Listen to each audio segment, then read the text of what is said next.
There's never a dull moment on the backyard homestead, and even when it's not on the homestead, one of the homesteaders. So the day before Thanksgiving, I wasn't going to go out at all. I was going to stay home because I figured everybody be going crazy trying to get the last minute whatever, and I already had everything.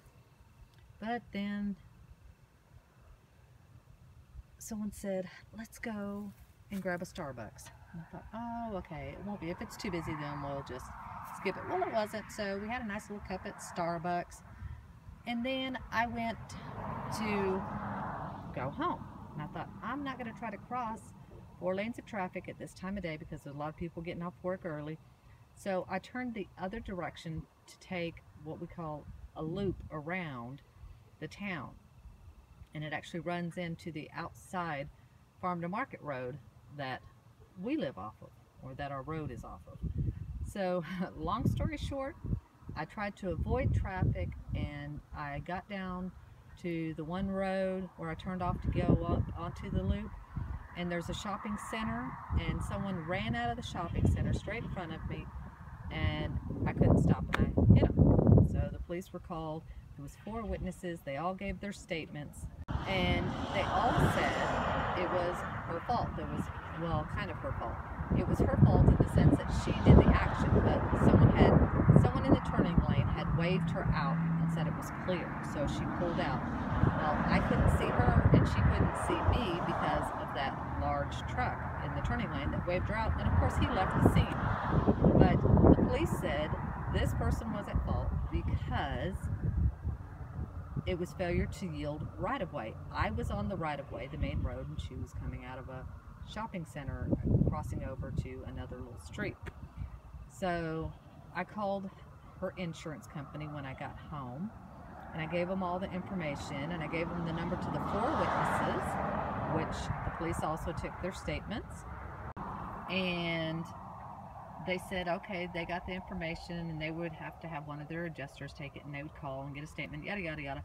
Long story short, they didn't want to pay for all of my car because they said I had to have been speeding. And I said, well, I was not speeding. And the police said I was not speeding. And the 4 witnesses said I was not speeding. She sped into the intersection, across into the intersection, into my right-of-way. And so they said that they will only pay for a portion. They don't want to pay to have it all fixed. And I said, no, that doesn't work for me. And they said, well, it could take months then till they work all this out. And I'm like, you're not going to do that. You're not going to bully me into, and so long story short, I told them fine. After arguing with them for a couple of days, it's been hectic. I called my insurance company, told them what the situation was, and said, I want to file through you so that you can go after them, because the entire, if you look, my entire hood is shifted in one direction and the alignment is off, and it is shifted to the point that you see there's a large gap on this part and a not so large, no gap on this part, and this shifted back. And then right here, you open up the passenger side door, you'll see this paint is chipping off now. When you open up the passenger side door, it hits the fender. And so, like I said, got an estimate, and it's $2,000, not including fixing whatever is ticking in there now. So apparently something is loose in there, or something. It could be, maybe it's one of the parts, I don't know. But once it gets fixed, then we'll find out. But I mean, you'll even see, like, see, once your windshield wiper is up and one is hidden. You can see the black there, and here the black. So he said the entire front assembly is actually shifted. It just, he said, you really, it's hard to tell it because the way it did it and the alignment and everything. So anyway, that's what's been going on in the backyard homestead. So to make things even more exciting, while I was getting an estimate for the vehicle, I got a call from one of my neighbors saying that my little fat lap goat, Malia, the littlest, chubbiest one, that is always the little troublemaker that has been heartache since day one, but she is a cutie, escaped through the back fence. And I said, I'll be right there. They said, well, we've got her. We've got a hold of her. We're just trying to get her back in the fence, and she won't go back in the fence. And I said, so I had to get back here from in town and figure out how she was getting out of the fence.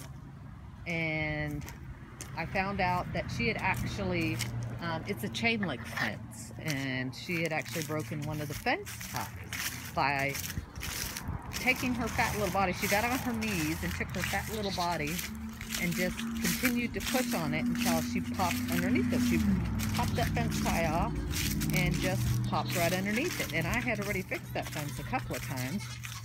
And I mean, like, completely rewired it. And that little stinker still managed to get under there. So I took even more wire and wired it up today. And I'm gonna go give Burr some food, because poor little guy, he gets fed twice a day. And he's been waiting for his food because I'm running late because of all this going on. Hi, bud. Hey, buddy. Oh, and it's still so muddy back here. There's the chickens trying to make a run for the gate. There's the little troublemaker right there. Yes, you, Malia. You're trouble. No, not you back talking. The back talker right there is Rosie. And anyway, so it's been a busy, annoying time in the backyard homestead. We did have a wonderful Thanksgiving though, and we had a great time at Ronnie's family's house, so we drove there. And then afterwards, the day afterwards, everybody came down with a little virus. Jonathan got it the worst, but he's doing much better. I didn't get it quite so bad. Mine kind of went headache, sore throat, a little bit of nausea, but 2 days later I was back in the ball game. So Jonathan's hung on a little while longer. He actually went so far as to have a bit of a wheeze in the chest, and we kept pumping him with the fluids and the water keeper and the teas, and he's pretty much 100% okay now. So all good again on the homestead. Got an estimate, so our insurance is going to cover it and recover the money they said from Geico. So if anybody has Geico, or if you ever have to deal with Geico, from what I've been hearing from other people, this is not a first time with Geico. They apparently, this is one of their little tactics. So it's laundry day, and that's why there's sheets hanging in the living room, because it's been cold and wet and rainy, so nothing dries outside.